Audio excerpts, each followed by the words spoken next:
Hey everybody, it's Mark. I'm on the road with Jeanette again. We have a special guest with us. Tell us who you are. William Sorey. There you go. William Sorey is actually one of our team members with the CVAS show. He runs the motorcycle part of it. So he's come on board with us a year ago and some change, and he's doing some of his own stuff as well. So William's going to tell us a little bit about what he's been doing here recently. What do you got going on for us, William? Well, Seven City Biker Events is bringing unity and also fundraising to the community for different organizations. Got an event coming up soon in April. There you go. I'm also co-hosting an event with 757 Auto Events coming up in March. There we go. Nice. You're also part of Monty Hill Racing, right? I am the manager for Monty Hill Racing. There you go. So anyways, William's one of our team members, and we are actually out to see Greg Grifana today. So we have somebody new to do an on-the-road episode with him because both of them are truckers and both of them are motorcycle fans. So we got William out here to talk some shop with them. So stay tuned. We're going to meet Greg real soon. Hey everyone, Mark and I are on the road today. We have William with us, who is part of our CVAS team as well. He heads up the Motorcycle Alley at the show. We are with Greg Grifana today. Really excited to be here. Greg's been at the show, I think, every year. Yes. And he has a great story. He's got some great stuff he's going to show us. And we're going to get started with that, right? Yeah, I mean, Greg has been kind of hanging out. He's been around forever, so he's the original fossil that we know of. We look back through some of his history and all that. He's been doing bicycles, motorcycles, cars, you name it. He's turning wrenches on stuff. We're actually out in his shop today, attached to the house and all. So we're going to take a look around here to see some of his the history of some of his awards, some of his builds that he has out here. Some of the things we're looking at today are your traditional show bikes that you bring out, and you always have a lovely display with that. And then also we're going to take a look at a trailer that you guys have restored. And then also there's a couple of projects we're looking at. What are those projects we're going to look at? We got a C489 Corvette X drag car that I'm going to bring back to the street. And a very rare 1986 Dodge Omni Shelby turbo injected. Wow. So that's definitely a rare find there. Yeah, huh? it is literally an original Survivor that has been in storage in Arizona for over 25 years. It's not run. Only 40,000 miles on the car. Right. All right. And another reason we brought William out here is because William is also a truck driver. So they got a little bit of a commonality there because both these guys are truck drivers. Yes, yes. So with that, we want to say thank you to our truck drivers. You keep America moving and all that. So heroes work here too, right? Absolutely. All right. Stay tuned. We're going to chop it up with Greg a little bit more, and we're going to be on the road. All right, this is William with Seven City Biker Events. We have Greg Grifano's garage. How you doing, Greg? Pretty good, sir. Pretty good. Well, we come out here today to get a little bit of your story about what you've been doing for the past 29 years and talk about your bikes. So let's talk about the bagger you got here first. Well, this bagger here, I did not buy it new. This is a 20-year-old bike now. It's a 2000. And it started out as just a rider and kind of evolved into, we call it the escaped carnival ride. No particular theme. It's just kind of gone off on its own deal. But it's been a great bike, a fun bike, and it's a fast bike. Motor still original? No, this is the Kendall Johnson 140 cubic inch big pig kit, making 122 horse to the back wheel on LS2 Chevy injectors. Cool. Paint job still original? Yes, it is. Great. Yes, it is. Now, I see we got another one sitting beside us. This is just a little old street cruiser. It's a 93 with 78,000 miles on it. Been around forever. Just an Evo motor. Nothing out of the ordinary, but it gets it done. This is your daily rider. Daily rider, yeah. Never been a show bike. Just I think it's important. I think it's important, that people know that you have a daily rider. Yep. Something you just get on, get some air in your lungs, and get your mind free. It's been a bit of a challenge because a lot of parts are no longer available anymore, but we keep it going. Just have to hit it with a bigger hammer. And I see we got the third bike. Then we got the bobber. Well, you got a bagger, you got to have a bobber. So you got luxury and you got the rawness of that. Great bike. It's got the 1200 in there. It's got a set of Clark cams in it, and it's been upgraded a bit. Little lower. We call that one Skull Candy. That is actually a purpose-built theme bike. And everything on it, like the rear sissy bar and everything, is hand done by me. That's not store bought. I bought metal, cut it, welded, powder coated, and there it is, type of deal. I can say one thing, all three of them are real clean. Well, thank you. Thank Real you. clean. And I noticed you got a lot of trophies on the wall. Yeah, I've been doing the show thing. I did my first show. I'm 61. I'm going to soon to be 62. But I did my first car show at age 15. Wow. So I have been doing shows a long time as a participant, and then having my car show business for 29 years. That's also Now, for us that don't do math very well, what year was that? Oh God, 1975, 76. You're making me think a little bit. Wow, that's a long time. I attended my first show in 1974. That's when I got my first dash plaque all the way up there. Okay. I went up there as a spectator, but it got my feet wet and the juices flowing, and I go, well, heck, I want to be on that side of the velvet rope. So Now, also been told you've been doing a lot of cars. yes, yeah, my first vehicle was an actual 68 Gen 1 Camaro that I did in high school. I ended up doing a complete body subframe separation of the car in high school. Put it back together. It was a big block with a tunnel ram, 2.4 side pipes, painted pearl white with a blue frost, and crushed blue velvet interior. Oh, wow. I've been a Camaro guy. I got a picture up here of my 75 that I did. I bought that car 2 years after it was built. Put a Corvette independent rear suspension in it. Had a full roller motor. I used to road race that car, street car, up at Summit Raceway, up in right up there in West Virginia. So that was something that I did. Then I kind of Neanderthal and I dumped into monster trucks. So I got into 4x4 monster trucks.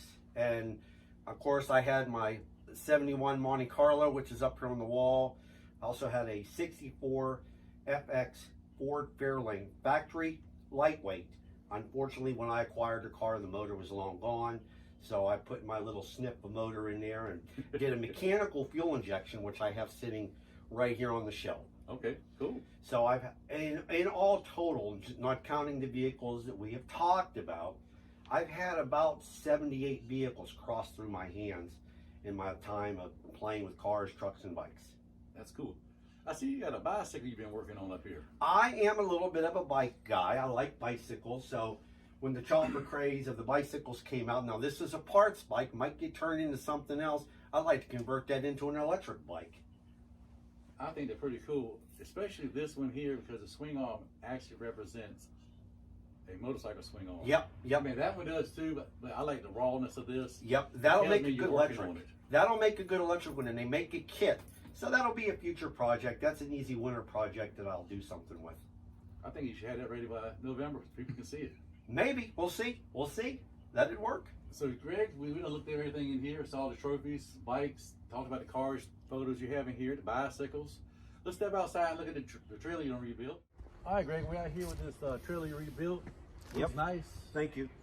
Thank you. You got a Corvette up here with one eye. It's winking at us. Yeah. Got a little bit of a headlight issue here. It's an 89, so it's a C4, and it is convertible, and there actually is a full roll cage in the car. Oh, it is? This was a drag car before I acquired it. So I'm going to get the car going again, bring it back to life, and I'm actually going to put it on the street. Cool. So I'm gonna make it all nice and do my stints to it. Nice thing is this will be a lot easier than the other car that I'm doing because it's a catalog car. Everything's available, so that won't be an issue. So how long you had the Corvette now? Oh, I acquired this car back in August of this year, of 2020. So yeah, it's a new acquired project, but I didn't want to start on this until I get the other one done. Okay. I don't want too many projects going at the same time. And I see the project of the trailer has been completed. Yep, it's nice, good. clean paint job. A lot of spare tires. Yes, yeah, you can never have enough spare tires because when you don't have them is when you need them. And if I'm not mistaken, you was telling me earlier when we were just walking around that you rewired it, LED lights, LED, brakes, axles, the whole everything. 9 yards. Yeah, move the 7-pin harness system up here on the tongue. Everything's above so nothing gets scraped. New chains, new brakes, new everything on here. Cool. So just did it all. Did everything right here in my driveway. Okay, good. So what I did was I borrowed this trailer to take the road trip to Arizona. But the original was take a utility trailer just to take the bikes to come back. But then I talked to my neighbor. He said his car was out there. He asked me to bring it back, so I had to change games here. Found a trailer I can borrow to bring the car back. That's how I acquired the car. So the trip I took was back in March. pre-COVID, just before lockdown.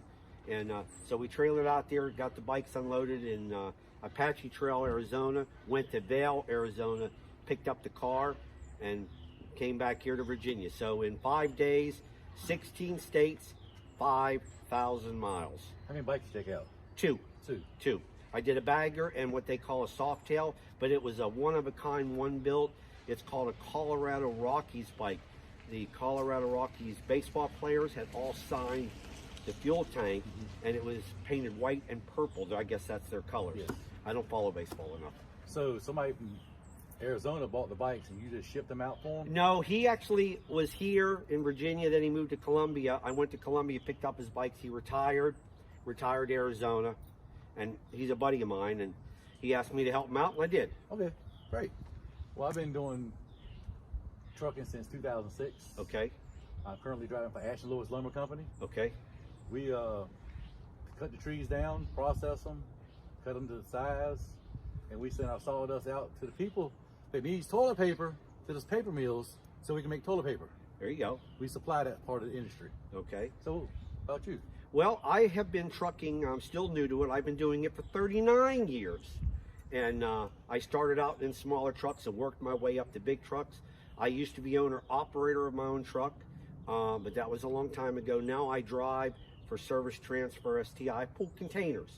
I no longer pull them out of the port, but I take them out of our yard, take them out to the customer to get a load or pick up a load or do a drop and hook, whatever needs to be done. So a lot of your raw goods that come in from overseas or get sent overseas, I do. A lot of your toilet paper, back and forth, groceries, medicine. We do a lot of and because I have security clearance, I do a lot of government stuff. So what do you think the people of today's world think about truckers now since all this COVID stuff?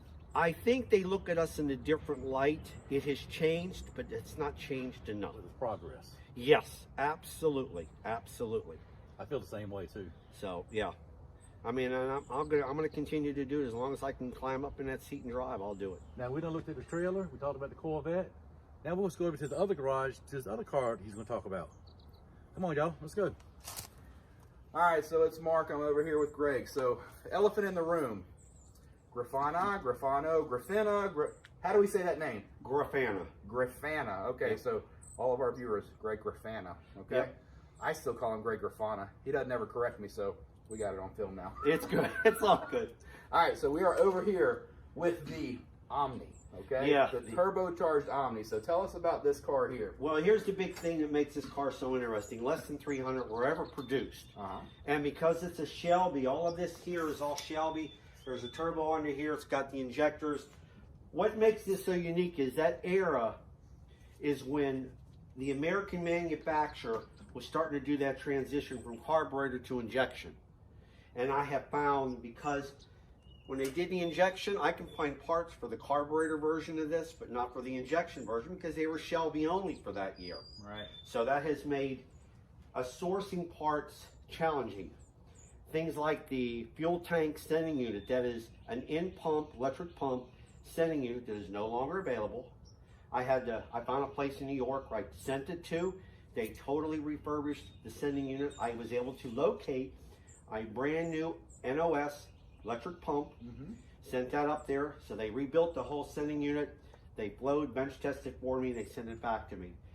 Had issues with radiator hoses, issues with the radiator. You would think a simple radiator. Well, this actually came from Shelby America. The inner core part had. Virginia Beach Radiator was able to acquire the center part. They rebuilt the original radiator. Even got a Shelby original NOS in the box radiator cap on here. Wow. Then they, Virginia Beach Radiator refurbished, for those of you who've never seen one, this is called an air-to-air intercooler.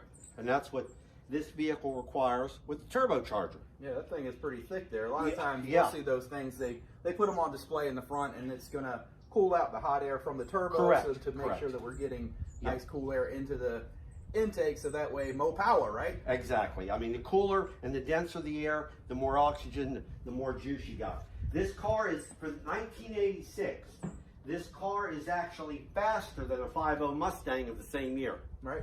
And you can find Tell one of the- everybody, this is a hatchback, right? It is a hatchback Four four-door. doors. So yeah, It's been a challenge. We're getting ready. I got a buddy of mine that's got a lift. We have to do the timing belt. Haven't turned the motor over yet.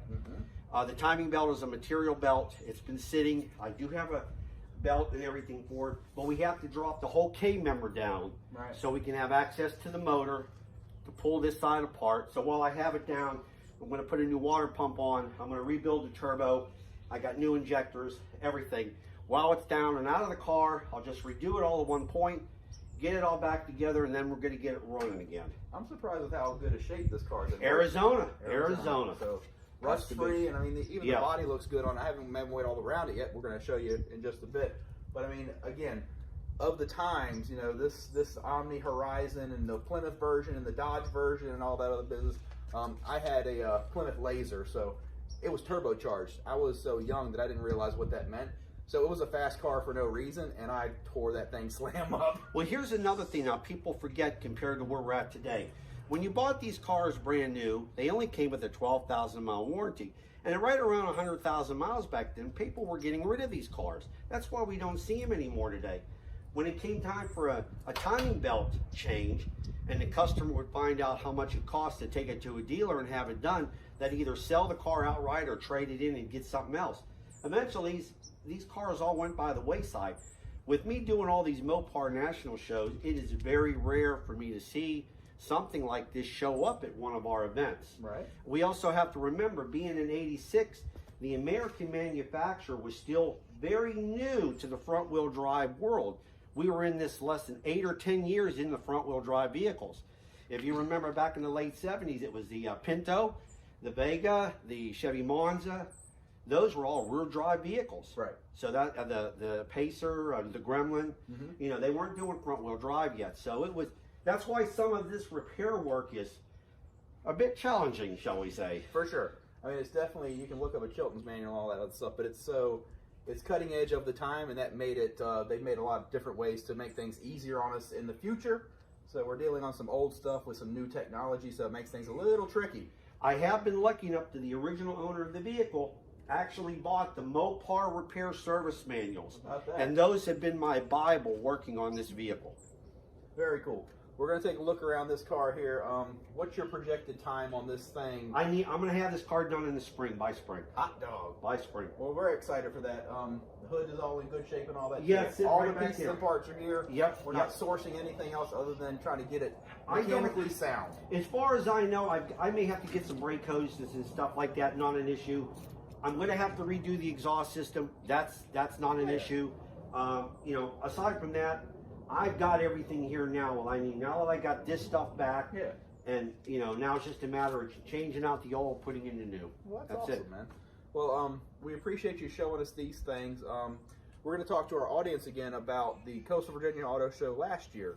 So, last year in terms of the year before that, right? Yeah. So, anyways, Greg was out there with us, and there was an unveiling at the Blown Mafia place. So, tell the viewers about that reveal that they had at the Blown Mafia setup. Yeah, Rick Dalberton's old Chevy 2 Nova. I know that car very, very, very well. Rick Dalberton was a member of our car club back in Northern Virginia Street Machines.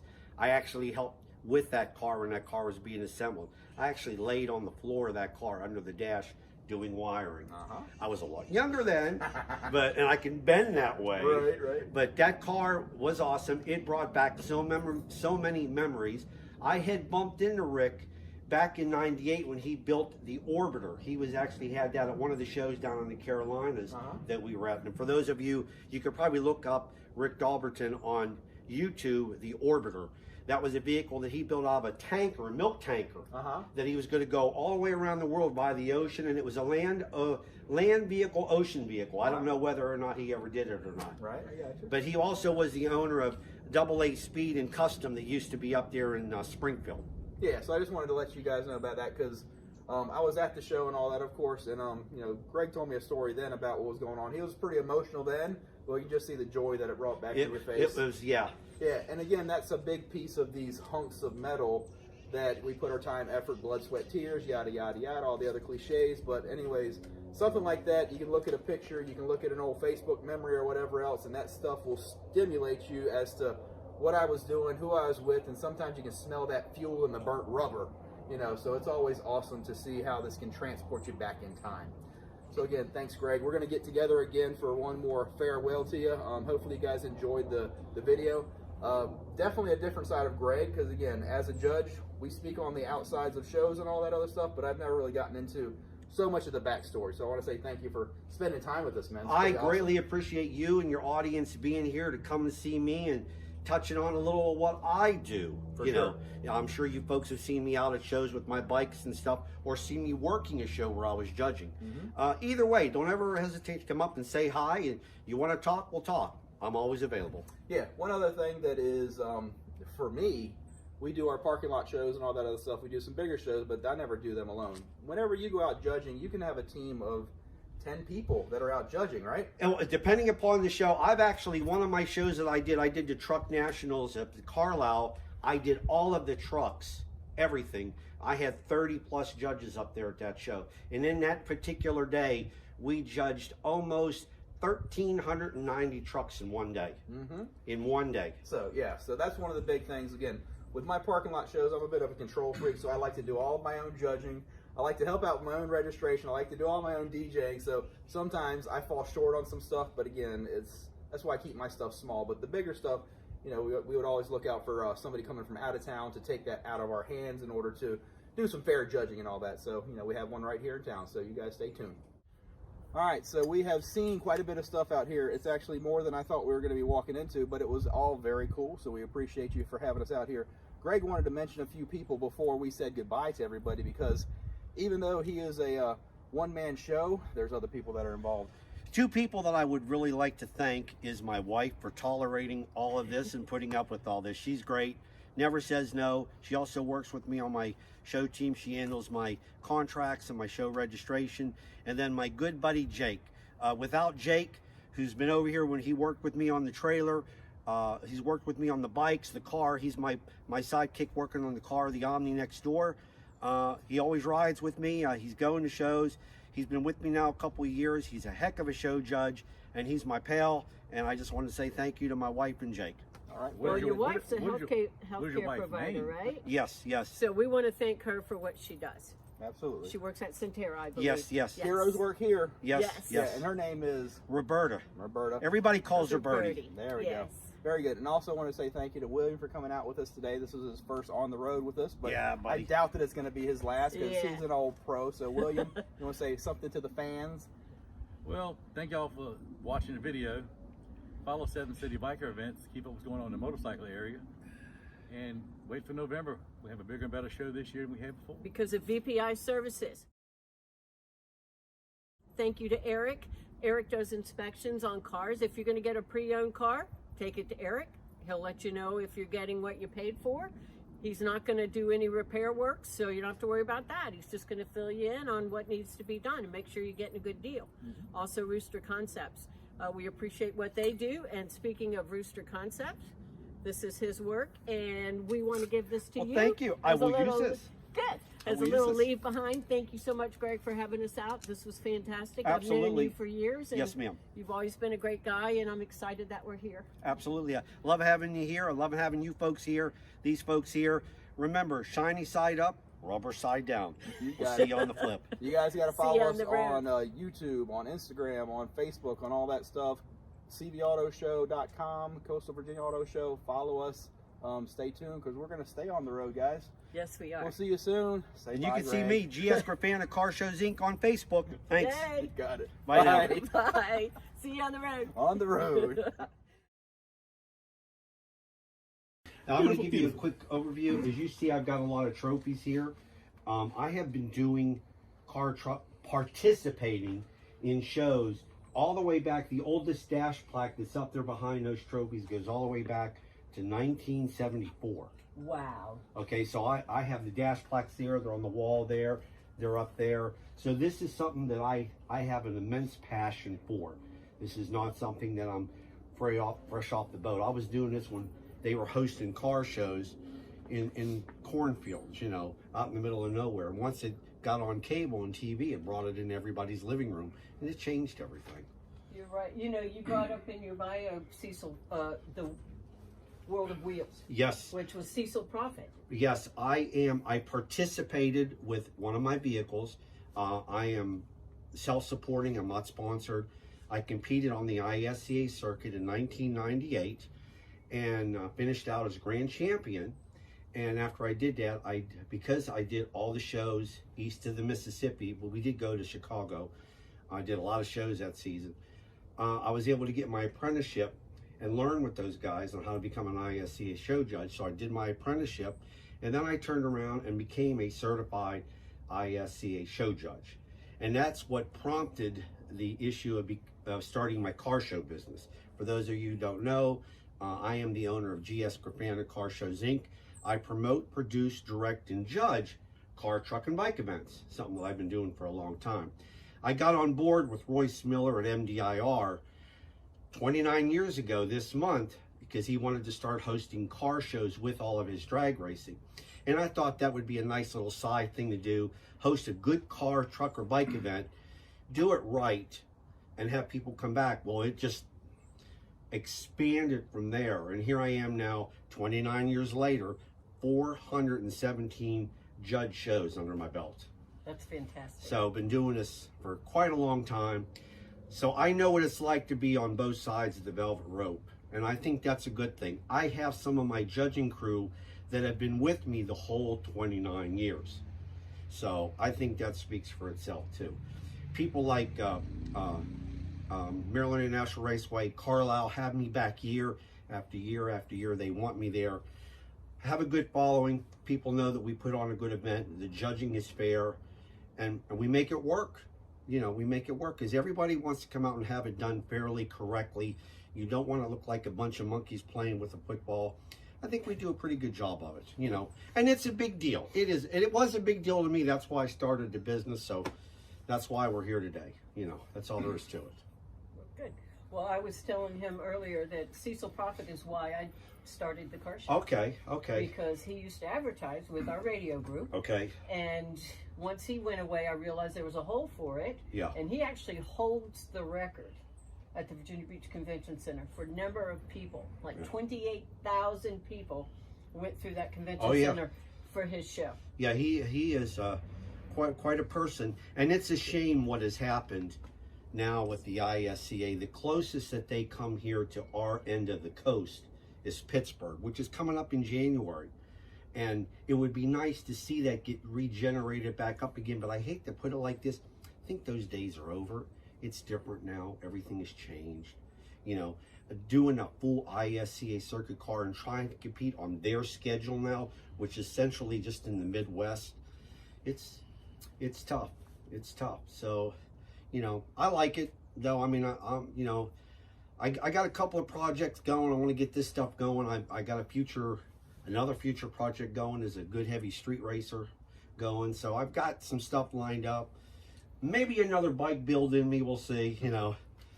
And There's always another, right? You know what? There's always room for one more, you know, one more.